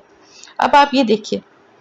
حضرت یوسف علیہ السلام نے کتنی پیاری بات آخر میں کی کہ یہ جو باتیں آخر میں جو ان کے کلام کا جو حصہ ہے نا، یہ بہترین نصیحت بھی ہے اور دعا بھی ہے، اور ایک سچے مومن کی جو سیرت ہونی چاہیے نا، جو اس کا کے اتوار ہونے چاہیے، جو اس کی بات ہونی چاہیے، وہ یہی ہونی چاہیے کہ وہ ویسے تو دیکھا جائے وہ وہاں صحرا میں پلے ہوئے قبائلی اس میں جس طرح کی اجڑ ہوتے ہیں نا، آپ دیکھتے ہیں نا بدوؤں کے بارے میں بھی ہم پڑھتے ہیں قرآن میں اکثر کہ بدو کس طرح کے ہوتے تھے، ایگزیکٹلی اسی طرح کے بدو تھے نا یہ لوگ۔ وہیں قبائلی جو زندگی ہوتی ہے کھیتوں میں اور مویشیوں میں گزر رہی ہوتی ہے، اور وہاں پر سب بھائی اس سے حسد کرتے تھے اور اس کو ہلاک کرنا چاہتے تھے، اور اب اللہ نے اس کی حفاظت کی، کس طرح سے اس کو دنیا میں جو مقام اعلیٰ مل سکتا ہے وہاں تک، انتہائی مقام تک اللہ نے پہنچایا، یہاں تک کہ اس کے اپنے وہ بھائی جنہوں نے اس کے ساتھ یہ سلوک کیا تھا جیلسی میں، وہ اس کے سامنے خود دست نگر ہو کر آئے، اس سے غلہ مانگنے کے لیے۔ اب یہ وہ حاسد بھائی تھے جو اس کو مارنا چاہتے تھے، وہ اس کے سامنے کھڑے ہیں مجرموں کی طرح۔ اب کیا تھا، کوئی عام انسان اس کا رویہ کیا ہوتا، وہ پہلے تو اگر معاف بھی کرتا تو 10 باتیں سناتا، جتاتا، تم نے کیا کیا تھا میرے ساتھ، تمہیں کبھی سوچا تھا میں نے وہ رات، مجھے کتنا ڈر لگا تھا، میں جب وہ عزیز مصر کے گھر رہا مجھے کس طرح کی زندگی گزارنی پڑی، کتنی قید خانے میں مجھے کتنی تکلیفیں تم لوگوں کی وجہ سے ہوئی، یہ سب تم لوگوں کا کیا دھرا ہے۔ معاف تو بعد میں کرے گا، پہلے تو گلے شکوے کرے، تانے دے، لان تان کرے، پھر اس کے بعد کیا، جب بھائی بہت گڑ گڑائیں اور معافی مانگیں کہ ہاں ہم سے بہت غلطی ہوئی، ہمیں معاف کر دو، ہمیں ایسا نہیں کرنے سے، چلو ٹھیک ہے، ویسے تم لوگوں نے تو کوئی کسر چھوڑی نہیں تھی، لیکن ان کا رویہ کیا تھا، ایک سچے اور نیک اللہ پہ توکل کرنے والے انسان کا ان کا اخلاق ظاہر کر رہا ہے کہ انہوں نے اس موقع پر بھی اپنی کسی ترقی اور کامیابی پر فخر نہیں کیا، بلکہ اللہ کے احسان کا اعتراف کیا کہ جس نے اسے یہ مرتبہ عطا کیا ہے، اپنے خاندان پر کوئی ظلم ستم نہیں کیا، کوئی لعنت ملامت نہیں کی، جو کچھ بھی انہوں نے ان کے ساتھ برائی کی تھی، اس کے بجائے وہ اللہ کا شکر ادا کرتے ہیں کہ اتنے عرصے کے بعد اللہ نے میرے اپنوں کو، میرے بھائیوں کو، میرے باپ کو، سب کو مجھ سے ملا دیا، اور اپنے حاسد بھائیوں کے خلاف ایک لفظ بھی شکایت کا زبان سے نہیں نکالتے، یہاں تک بھی نہیں کہتے کہ انہوں نے میرے ساتھ کتنی برائی کی تھی، انہوں نے مجھے کس طرح مجھے تکلیف دی تھی، بلکہ خود ہی ان کی طرف سے بھی صفائی پیش کر رہے ہیں کہ شیطان نے میرے اور ان کے درمیان برائی ڈال دی تھی۔ یہ دیکھیں،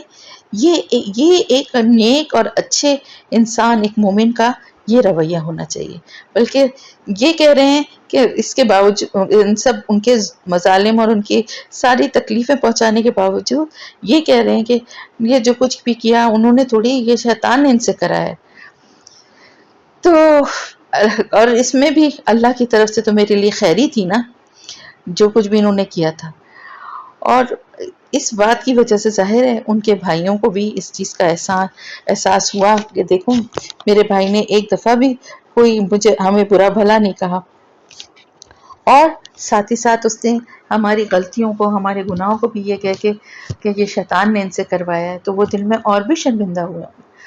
اور اس طرح سے حضرت یوسف علیہ السلام جو ہیں وہ اور ان کا پورا خاندان مصر پہنچ گیا، اور وہاں انہوں نے یعنی وہیں پر اب ان کی زندگی جو ہے وہ آگے کی گزرنے لگی، اور یہیں سے جو ہے نا بنی اسرائیل کا آغاز جو مصر میں ہوا نا، پھر اب ان کی نسل آگے بڑھی، اور پھر 500 سال تقریباً اس کے بعد کہیں جا کے حضرت موسیٰ علیہ السلام کا جو یعنی اس دوران ان کا عروج کا دور گزرا، اور پھر ان کا زوال بھی ہوا، اور وہ غلامی اور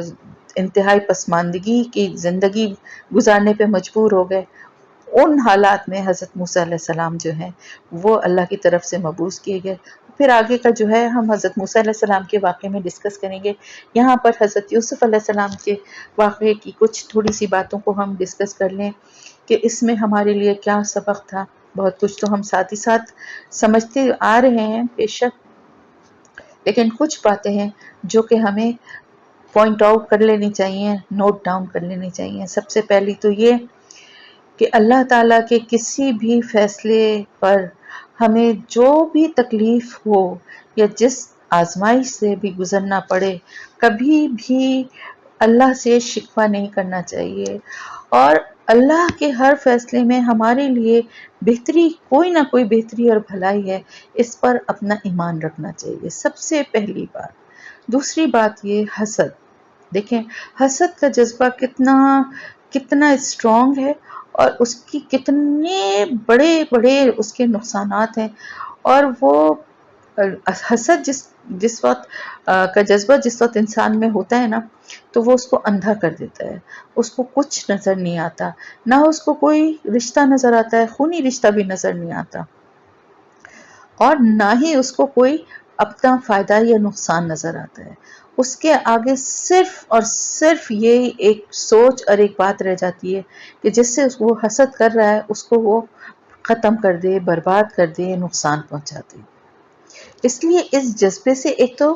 بہت زیادہ اپنے دلوں کو صاف اور پاک رکھنا چاہیے، اور ہر وقت اس بات کو ذہن میں رکھنا چاہیے کہ جس کو بھی اللہ کی طرف سے کوئی نعمت حاصل ہے، چاہے وہ دولت ہے، چاہے وہ شکل صورت ہے، چاہے وہ اولاد ہے، چاہے وہ اچھا عہدہ ہے، چاہے وہ اچھا گھر ہے، جو بھی نعمت اس کو حاصل ہے اللہ کی طرف سے عطا کردہ ہے. کسی انسان کی ذاتی کوشش یا صرف ذاتی صلاحیتوں کے نتیجے میں کچھ بھی اس کو حاصل نہیں ہے جب تک کہ اللہ کی مدد اور اللہ کی رحمت اس کے ساتھ نہیں ہے. تو اگر ہم اپنی سوچ میں اس بات کو شامل کر لیں کہ جس کی بھی خوشی یا کامیابی ہم دیکھ رہے ہیں یہ خالصتاً اللہ کی طرف سے ہے، تو پھر ہمیں اس شخص سے کبھی بھی تکلیف نہیں ہوگی. اس کی کوئی کامیابی اور خوشی ہمیں کبھی تکلیف نہیں دے گی، کیونکہ ہمیں پتہ ہے کہ یہ سب کچھ اس کو اللہ نے دیا. ہم اس اللہ سے ہم خود کیوں نہیں مانگ لیں؟ ہم اس کی دشمنی ہے اس سے جیلسی میں کیوں لگ جائیں؟ ہم اس کے بجائے اللہ جو کہ اس کو دینے پہ قادر ہے ہمیں بھی دے سکتا ہے.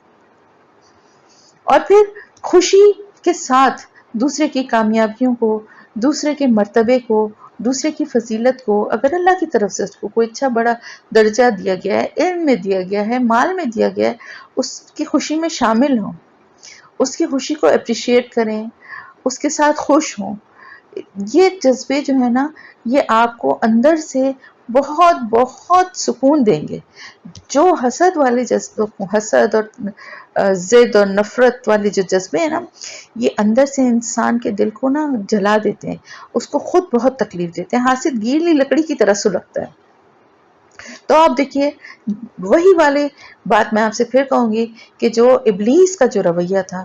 وہی جہاں کہیں بھی ہمیں برائی کی کوئی شکل نظر آتی ہے نا، اس کے پیچھے ابلیس کا وہی رویہ ہمیں نظر آتا ہے. حسد اور تکبر جو ہے نا، یہ مین جو ہے نا برائیوں کی جڑ ہے جو کہ انسان کو برباد کر دیتے ہیں. پھر ایک طرف تو حسد سے بچنا چاہیے، اپنے دلوں کو پاک رکھنا چاہیے، دوسری طرف حاسدوں سے بھی ہوشیار رہنا چاہیے، کیونکہ ہمیں پتہ ہے نا کہ یہ ایک جذبہ ہے، اور یہ جیلسی جو ہے وہ انسان کو تباہی اور بربادی تک، دوسرے انسان کی تباہی اور بربادی تک اس کو پہنچوا دیتی ہے. تو پھر محتاط رہیں. کس طرح محتاط رہیں؟ اپنی خوشیوں اور کامیابیوں کا زیادہ ڈھول نہ پیٹیں، ہر وقت اس کا ذکر نہ کریں، سمپل طریقے سے رہیں، ایوریج طریقے سے رہیں. بہت زیادہ اپنی چیزوں کی، دولت کی، مال کی، اپنی چیز ہر اس کی بار بار اس طرح کی نمائش نہ کریں جس سے کہ کچھ لوگوں کا دل بھی دکھے یا جتائیں نہیں. یا کم از کم اگر اللہ نے آپ کو بہت کچھ دیا ہے، چاہے وہ ضروری نہیں ہے، دیکھیں صرف مال ہی سے نہیں حسد ہوتی، علم سے بھی ہوتی ہے، عہدے سے بھی ہوتی ہے. جو کچھ ہے انکساری رکھیں، دوسروں کو ساتھ اپنے لے کے چلیں، ان کے ساتھ ان کے لیول پہ آ کر بات کریں، کبھی اپنی برتری یا کبھی ان کو کمتر بتا کے کوئی بات کرنے نہ کریں جس سے کہ کسی کا دل دکھے. دل دکھنے کی شکل میں پھر وہ جیلسی جو ہے وہ جلدی ڈیولپ ہو جاتی ہے. دیکھیں ان کے بھائیوں کا بھی دل دکھا باپ کے رویے سے، باپ کے طرز عمل سے. اب انہوں نے اس پہ یہ غور نہیں کیا، یہ نہیں سوچا سمجھا کہ باپ نے ایسا کیوں کیا یا باپ ایسا کیوں کر رہا ہے، اس کے پیچھے کیا وجہ ہے، ان بچوں کی ماں نہیں ہے اور اس وجہ سے ان کو توجہ دینے والا کوئی نہیں ہے. یہ بات نہیں سوچی، بلکہ یہ سوچا کہ باپ جو ہے وہ صرف ان سے ہی محبت کرتا ہے. حالانکہ ایسا نہیں ہے، باپ تو سب سے ہی محبت کرتے تھے. باقی بچوں کے لیے بھی تو انہوں نے دعا کی اور ان کے لیے بھی اللہ سے دعا کی کہ اللہ ان کو معاف کر دے. اولاد تو سب کو بھی پیاری ہوتی ہے نا، لیکن ان کا وہ رویہ جو تھا نا، اس نے اولاد کو اس چیز پہ اکسایا. اسی طرح بعض دفعہ دیکھیں حضرت یعقوب علیہ السلام نے بھی پھر کیا کہا کہ بیٹوں سے اپنے کہ ایک ساتھ مت جاؤ. ایسے اس طرح سے اپنا آج کل تو خیر اس بات کو میں ضرور کہوں گی کہ ہر چیز کو سوشل میڈیا پہ پکچرز مت لگاؤ، بالکل نہ لگائیں. بس یہ جو چیز ہے نا، یہ آج کل ایک بہت بہت بڑی ایک ناسور کی شکل اختیار کر گئی ہے. اور خاص طور سے بچوں کو تو میں چھوڑوں، بچے تو بھی لڑکے لڑکیاں بھی اتنے عقل اور سمجھ والے بھی نہیں ہوتے. ماں باپ خود کر رہے ہوتے ہیں تو بچوں کو کیا نصیحت کریں گے. ہر جگہ کی ہوٹلوں کی تصویر، یہاں کھا رہے ہیں وہاں جا رہے ہیں، اس طرح انجوائے کر رہے ہیں، یہ گھر میں لگایا ہے، وہ بنایا ہے، ایسا کیا ہے ویسا کیا ہے، اتنا مہنگا ڈریس لیا ہے، یا یہ کھا رہے ہیں. اس طرح کی چیزیں کس لیے کرتے ہیں؟ کیا تسکین ملتی ہے؟ یہ سب کچھ دکھا کے کیا سکون اور خوشی ملتا ہے؟ دوسروں کا سکون اور دوسروں کی جو ہے خوشیوں کو غارت کرنا اس طریقے سے، اس سے کسی کا دل کیسے خوش اور مطمئن ہو سکتا ہے؟ ان چیزوں سے بہت بچنا چاہیے. آپ دیکھیں آج کل اتنی زیادہ جو طلاقیں ہیں، اتنی زیادہ جو جھگڑے ہیں، اتنی زیادہ قریبی خونی رشتوں میں درار پڑ جاتی ہے، جو دشمنی ہو جاتی ہے، لڑائیاں ہو جاتی ہیں، اولاد نافرمان. اور اس کے پیچھے بہت بڑا ہاتھ جو ہے نا وہ ایول آئی، یا جسے ہم نظر بد کہتے ہیں. اور وہ نظر بد جو ہے نا، اس سے بچنے کے لیے دعا بھی کریں اور تدبیر بھی کریں. اپنی خوشیوں کو، اپنے معاملات کو بہت زیادہ لوگوں سے ڈسکس نہ کریں، بہت زیادہ اس کا اظہار نہ کریں. جب تک کہ کوئی معاملہ، کوئی بات، کوئی بھی کامیابی ہے پوری مکمل طور پہ حاصل نہ ہو جائے، اس کو لوگوں سے بیان نہ کریں، اپنے تک ہی رکھیں. جب وقت آ جائے تو بہت احتیاط سے مناسب الفاظ سے بتائیں، آپے سے باہر نہ ہوں. ان سب چیزوں کا آپ لوگ خود خیال کریں گے تو پھر اپنے بچوں کو بھی کہہ سکتے ہیں، وہ بھی خیال کریں گے. تو بس یہ ساری باتیں ہیں. اس کے علاوہ عقل اور سمجھ کے ساتھ ساتھ بات کیا کریں. خواب کی تعبیر جو ہے وہ ایک ایسی چیز ہے بہت جو جسے کہنا چاہیے خطرناک معاملہ ہوتا ہے. ہر ایک کو اپنے خواب نہ سنائیں، خواب صرف اسی کو سنائیں جو خواب کی تعبیر یا تو آپ کو بتا سکتا ہو یا آپ کا بہت سنسیئر ہو، بہت آپ کو جس کا پتا ہو. بعض دفعہ بہن بھائیوں میں بھی ضروری نہیں کہ سنسیئر کی بات بھی نہیں ہوتی. بعض دفعہ لوگوں کو اتنی عقل اور سمجھ بھی نہیں ہوتی کہ آپ نے خواب کا جیسے ہی خواب بتایا لوگ فوراً مذاق میں کوئی ارے اس کا مطلب تو یہ لگ رہا ہے. یقین کریں یہ بہت ڈینجرس بات ہوتی ہے، کیونکہ جب تک خواب کی تعبیر بیان نہیں کی جاتی ہے نا، اس کی کوئی حقیقت نہیں ہوتی. لیکن جیسے ہی اس کی تعبیر بیان کوئی بھی کر دیتا ہے، چاہے وہ مذاق میں کرے، پھر وہی ہو جاتا ہے. جیسے کہ ہم نے حضرت یوسف علیہ السلام کے واقعے میں پڑھا کہ وہ شخص جس کے انہوں نے کہا تھا کہ پرندے روٹیاں جو ہیں وہ نوچ کے کھا رہے ہیں، تو کہا تھا کہ تمہیں جو ہے سولی پہ چڑھایا جائے گا. اور تو وہ اس نے کہا نہیں میں نے تو ایسا نہیں دیکھا تھا. اور ہو سکتا ہے کہ وہ ویسے ہی آتا اور کہتا کہ میں نے خواب دیکھا جس کی مجھے تعبیر کچھ اچھی نہیں لگ رہی ہے، آپ میرے لیے دعا کریں کہ کچھ اچھا ہو جائے، تو وہ بات دوسری ہوتی. لیکن جب تعبیر پوچھی اور تعبیر بتا دی گئی نا، تو پھر وہ ہوتی ہے، پھر اللہ کی طرف سے یہ ہوتا ہے کہ پھر وہ ہوتی ہے. تو یہ حدیث کے الفاظ ہیں، میں نہیں بتا رہی. میں جب خواب کی تعبیر کا ہم نے قرآن میں پڑھا تھا سورہ یوسف، تو میں نے بہت ڈیٹیل میں آپ لوگوں کو بتایا تھا کہ یہ جو ہے نا یہ کوئی معمولی بات اس کو نہ سمجھیں، اور کوشش کریں کہ صرف اسی سے کہیں جو یا تو تعبیر جانتا ہو. یہ علم بہت کم لوگ ایسے ہیں ویسے زیادہ تر لوگ تو مجھے نہیں پتا کس طرح سے ہیں، لیکن یا پھر کسی ایسے سے کہ جو ضروری نہیں کہ وہ آپ کے بہن بھائیوں میں سے بھی کوئی ہو، آپ کی دوست میں سے بھی کوئی ہو سکتا ہے، آپ کی بہن بھی ہو سکتی ہے، آپ کی بھابھی بھی، جو آپ سے بہت سنسیئر اور کلوز ہیں، جو سنتے کے ساتھ ہی کوئی الٹی سیدھی بات منہ سے نہیں کہے، بلکہ سننے کے بعد صرف یہی کہنا چاہیے کہ اللہ اس کی بہترین جو بھی تعبیر ہو، جو بہتری اور بھلائی کے ساتھ، وہ آپ کے حق میں ہو جائے، بس مزید کسی، جب ہمیں پتہ نہیں ہے اس علم کا اور ہم اس کی تعبیر کو جانتے نہیں ہیں، اس سے زیادہ کی بات نہیں کرنی چاہیے. ٹھیک ہے، تو اتنی ہی باتیں اس وقت میرے ذہن میں تھیں، پوائنٹس تھے. اگر آپ لوگوں کے ذہن میں کوئی بات ہو تو آپ کریے، پوچھ سکتے ہیں تو میں آپ کو اس کا بتا دوں. یہاں پر حضرت یوسف علیہ السلام کا واقعہ تو ختم ہو گیا ہے. میں نے سوچا تھا کہ حضرت یونس علیہ السلام کا بھی شروع کر دوں گی، لیکن ٹائم کافی ہو گیا ہے اور اب شروع کروں گی تو بس شروع ہی ہو سکے گا. تو انشاءاللہ تعالیٰ کل ہم حضرت یونس علیہ السلام کا واقعہ کریں گے.